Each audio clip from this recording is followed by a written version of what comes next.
Chapter 6. The members of ARC look like they want to join the party. My stomach was killing me. I knew I should have made something different for dinner, even if I was the only one who'd end up eating it, I quietly muttered as I rubbed my midsection. We had set off from the island we'd camped out on and were once again riding Sway across the deep blue sea. How everyone other than me seemed to be feeling just fine after 2 nights of carnage in a row was a mystery to me. The gluttonous quartet and Elf had even had more meat for breakfast on top of it all. Dora-chan had started talking about how he had a hankering for ginger-fried meat first thing in the morning, and Gan, and Sway had instantly jumped on the idea, so I'd made them ginger-fried meatballs for breakfast. They'd even had me leave off the usual serving of cabbage, on the basis that it would be more satisfying to have just meat and rice. My familiars eating hearty helpings of meat right after getting up was nothing new, of course, but then Theodora was lured over by the smell and started watching me prepare the bowls with rapt attention. I'd thought for sure that a light breakfast would be better for everyone after our second fried food banquet in as many days, especially from a health perspective, but then when I served my familiars their meat bowls, Theodora had given me a downright grief-stricken look that told me she really had been hoping I'd make one for her too, and I ended up giving in and obliging her. That got a really nice smile out of her, at least, so that was something. I had already figured out how big of an eater Theodora was, and I knew that she'd eat pretty much anything as well, up to and including meat for breakfast. Still, I was shocked that she could wolf down that heavy of a meat dish so soon after a series of meaty, greasy meals. She had a stomach of steel that seemed like it could rival even those of my familiars. Anyway, while the gluttonous quartet and gluttonous Elf were happily inhaling their ginger-fried meatballs, Gideon, and Sigvard enjoyed a very light Western-style breakfast instead. I'd served consommé with plenty of Auburn's veggies in it, scrambled eggs, and some pickles I'd made from Auburn's veggies as well, along with some of Teresa's sourdough bread, which I had toasted. I couldn't have imagined a tastier breakfast lineup, though it was only really light in theory, since the 3 of them asked for enough extra helpings to gorge themselves to near bursting. I could only assume their stomachs were made of tougher stuff than mine. I was still so stuffed from the night before that a can of vegetable juice I surreptitiously bought from my online supermarket was more than enough for me. How is it that the divine blessings I've received nullify any status ailments I could possibly end up with, but do nothing to help with stomachaches? Was the source of my queasiness psychological rather than physiological, maybe? I'd started trying to eat more healthily and avoid having fried foods multiple nights in a row after I turned 25, so maybe it was just my worries catching up to me? Then again, multiple nights of carnage couldn't possibly be good for anyone, blessings or not. Doubly so since the yuzu chili and miso carnage had been really tasty, and I'd eaten a lot more than I'd intended to. I've learned the value of moderation all over again, that's for sure, I thought as I gazed out at the sun-drenched, cobalt-blue seascape. 5 days had passed since our battle with the sea serpents, and we were making steady progress across the ocean's expanse. Feels like I might forget we're in a dungeon, at this rate, I said to myself as I stared into the boundless horizon before me. Look, Master, fish, Sway said as it reached up with a tentacle, offering me a piece of white fish that a monster had dropped. Those pre-cleaned chunks of meat, at least, were an undeniable reminder that we were most certainly in a dungeon after all. Thanks, Sway. The monster in question was called a big needlefish and had looked, well, a lot like a really big needlefish. We'd been catching them every now and then for the past 3 or 4 days. I'd tried foil grilling the first few we caught, and everyone had liked it so much that Sway had started going out of its way to chase the creatures down whenever it could. We'd also encountered 2 krakens and 3 aspidocolones, all of which Gan, Dora-chan, and Sway had hunted down before I knew it. No real surprise my familiars had taken such an interest, they were both tasty monsters. That meant I had a fair amount of squid and top-class whitefish on hand, which I thought would make a great gift for everyone back in Carolina. My plan was to get everyone together for a seafood barbecue in the garden. The fact that Theodora was hoping the kraken and aspidocolone meat would make an appearance in our dinner that night didn't escape me, but I pretended not to notice. Sorry, but those are now designated as souvenirs. I'm not budging on that. That's more or less how the journey went for quite some time.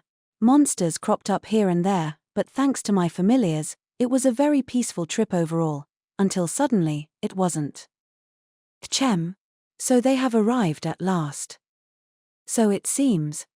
Oh, dang, and that's a lot of turtles. My familiar's excited shouts drew my attention out to the sea, where I saw a huge cluster of shells floating in our direction. Are those what I think they are? Gadino gasped. Yeah, those are killer turtles, all right, Gideon said. Murderous sea turtles, technically, Sigvard noted. They're dangerous, but their shells are valuable, Theodora said. ARC's members were clearly acquainted with the monsters, and I could tell at a glance where they'd gotten the apparently colloquial name killer turtles. Their shells alone must have been about 2 meters long, for once thing, and when I got a glimpse at one of their faces, it looked downright nasty. They gave me serious snapping turtle vibes, all around. All right, let's do this, Gadino said. We've handled these things before, and if we just stay calm and stick to the plan, we can do it again. Don't let them bite you, and we'll make it through. You got it. We've taken down sea serpents, for crying out loud. No way some B-ranked killer turtle would cause us any trouble, Gideon said. That's right. We'll show these turtles what ARC's made of, Sigvard declared. And get their shells. Lots of them, Theodora added. Is it just me, or are those 4 raring for a fight this time? Very well, but their numbers are vast. We shall join the battle. It's only fair, after all. Yeah, may as well lend a hand. Actually, wait, can you eat those things? Swale beat up all the turtles. My familiars were just as excited to throw down as the members of ARC were. Everyone was so battle-ready, in fact, that I ended up caving to the pressure and bringing out my own mithril spear as well. Here they come, Gadino shouted. And with that, the battle began. Fel, Gan, Dorachan, and Sway all laid into the monstrous turtles, butchering one after another with ease. Meanwhile, the members of ARC put on an outstanding show of teamwork, crushing turtle after turtle as well. I, on the other hand. Come on, stay away. Go after the others, please, I prayed under my breath, knees shaking as I stared down at the turtle's horrible, massive shells. That prayer, unfortunately, was not answered. In fact, just moments later one of the turtles looked right at me, its gaze locking onto mine. The next thing I knew, it was climbing its way up Sway's side, hoping to make a meal out of me. Arg! I said stay away. I yelped as I jabbed at the turtle with my spear. It saw my attack coming a mile away, though, and retreated into its shell before I could do any damage. Gah, damn it. It was time to change tactics. I switched from targeting its head to jabbing at its front legs instead. That did the trick. Thankfully, the vicious turtle monster let out a deep moan of pain as crimson blood flowed from the puncture wounds I'd inflicted on it. The downside, of course, was that I was never going to kill the turtle by poking its legs, and in the meantime I had succeeded in making it very, very angry. I wasn't being attacked by a man-eating turtle monster anymore. I was being attacked by a super pissed man-eating turtle monster. What the oh, no. I shrieked as the turtle advanced on me. I flailed my spear with all my might, and by pure dumb luck my wild swing actually connected, sending the turtle tumbling off Sway and into the ocean. Suddenly, I had a new plan. Killing the turtles was a lost cause, but knocking them into the sea? That, I could do, and my familiars and ARC would be able to take care of the monsters while they were down there, probably. Hopefully. And so, I focused single-mindedly on knocking any turtles that came at me right back into the ocean. I'm exhausted. And why would that be? What reason would one who failed to slay a single beast have to be tired? I grunted. Fel had really hit me where it hurt with that one. Well, what was I supposed to do? I was too busy pushing them into the ocean to finish them off. Fel sighed heavily. When will you learn? He muttered. Why are you exasperated with me here? Why are you shaking your head? I did what I could, okay? This is the last one, Master. Oh, thanks, Sway, I said as Sway deposited a final shell atop the mountain of them it had assembled. ARC's members looked happy as could be to see the spoils this time, which made sense, considering they'd mentioned those shells were quite valuable. There was also another pile of loot, which wasn't all that much smaller than the shell mountain. So, the turtle meat. How is it? Good eating? Dora-chan asked. I haven't partaken of it myself, unfortunately, Gun said. What about you, Fel? No, I have yet to consume it as well. That being said, they would not have dropped meat if that meat were not edible. Yes, I suppose that is true. Sway hopes it's really yummy. And so, my liege, we leave the meat's preparation in your hands, Gun said, turning to me. Yeah, he'll find some sort of way to make it good, Dora-chan said. Indeed. Prepare a dish that will bring out the best in it, Fel commanded. Make it super tasty, please, Master, Sway added. Oh, boy, I guess it's all up to me, then.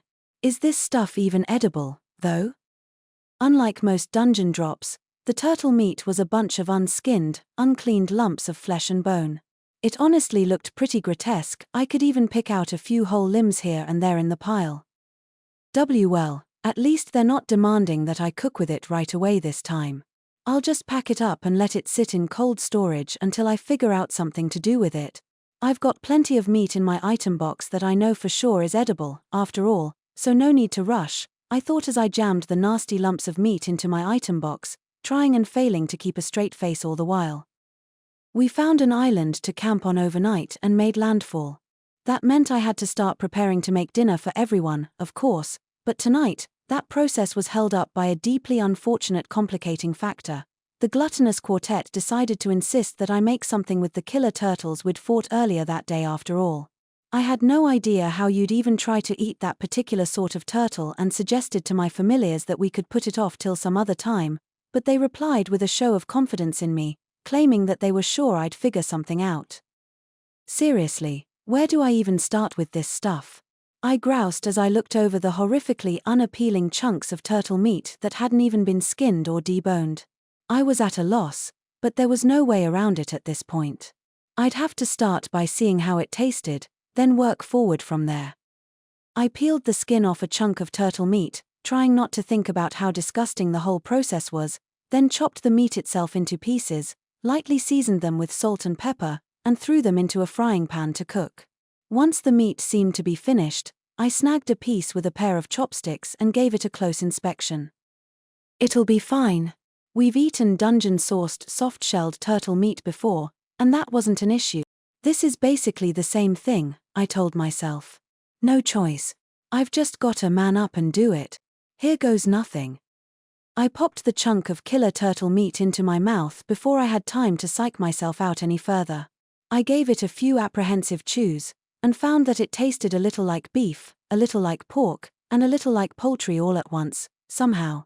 It had shades of the distinctive qualities of all three types of meat, but it wasn't quite close enough to any of them for me to really put my finger on what it tasted the most like. Oh, I know. If I had to pick the one kind of meat that's the closest to this stuff, it'd probably be mutton, actually. It has a similar sort of gaminess. It was rather remarkable how totally unlike the soft-shelled turtle meat or, technically, big bite turtle meat this meat was, even though they both came from turtle monsters. I had a feeling that this stuff would probably be pretty decent if I seasoned it with a salt and herb blend. That would hopefully keep its gamey flavor in the background, and I had plenty of herbs and spices that I'd collected in all the towns we'd visited in our travels to work with. I decided to give it a try, cutting up the rest of the meat hunk I'd skinned earlier without even bothering to debone it, then sprinkling an herbal salt mixture all over it. I decided to use a salt blend that I'd obtained just a little while ago. It had a very powerful aroma, but in a way that came across as surprisingly refreshing in the end.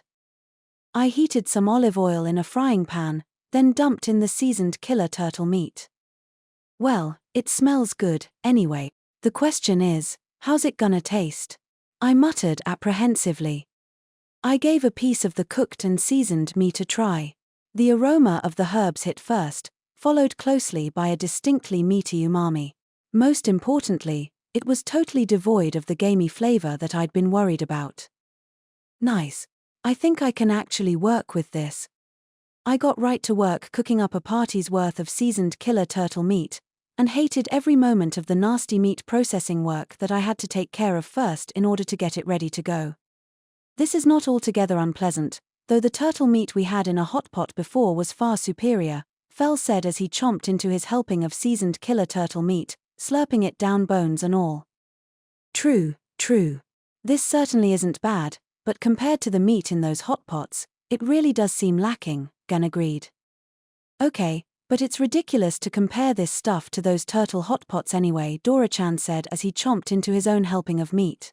That stuff was too good. Man, I'm starting to want some just thinking about it. This is good, Master, but Sway thinks that the turtle we had in the hot pot was way yummier too, Sway said, echoing the popular sentiment. Grr. Look, you guys are the ones who kept going on and on about how you wanted to try it, aren't you?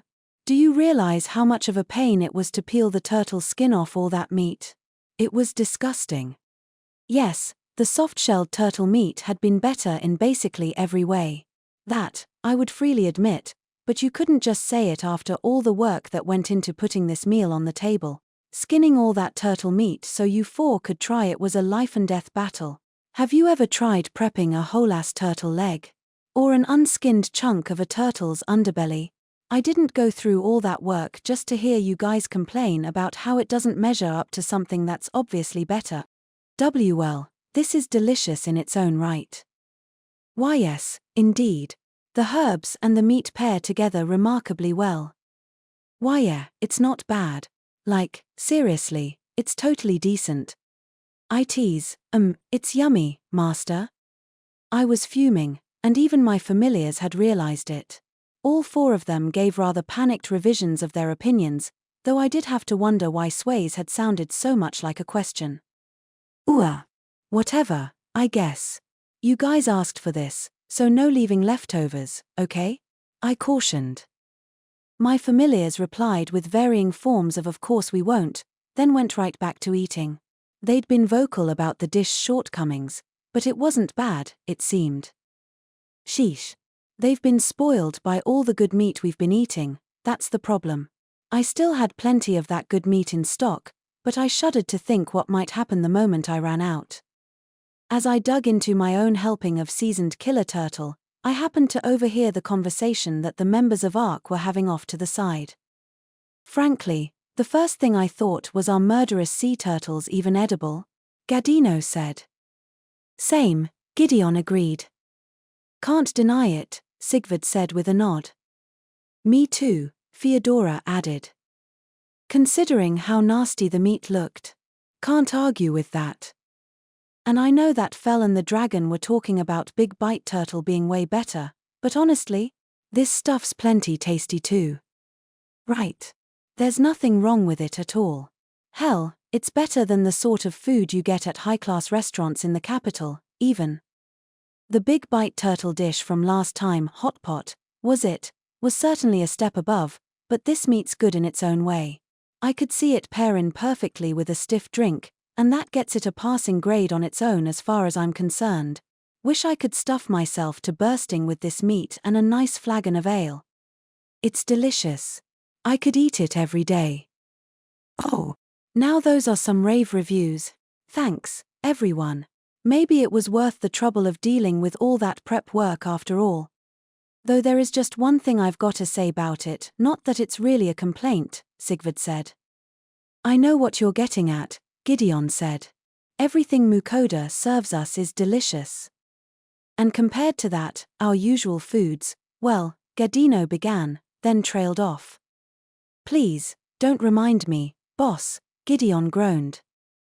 The food we ate in dungeons was the worst, Theodora said. And the stuff we ate outside the dungeons couldn't hold a candle to this either, Sigvard added. The members of ARC kept chatting away as they savored their killer turtle meat until, finally. You know, I had a thought, Gideon said. How confident are you guys that you'll be able to go back to our old way of eating after an adventure like this?" They all paused for a moment, then turned to face me in unison. "What's this?" The members of ARC look over as if they want to join the party. "Allow the members of ARC to join your party?" Yes, no. For an instant, a distinctive text box flashed through my mind's eye as a bead of cold sweat dripped down my forehead. No, don't. You can't look them in the eye. There'd be no turning back. I did my absolute best to pretend I hadn't noticed anything as I dug into my own helping of turtle meat. Also, for the record, your long-term meal situation's not my problem, and I only promised to do all the cooking this time because I knew it'd be a one-dungeon deal. I'll be feeding you until the end of the adventure, but you're on your own as soon as we're done with this dungeon. I have the gluttonous quartet to deal with already. I can't add 4 more people's worth of meals to my workload forever.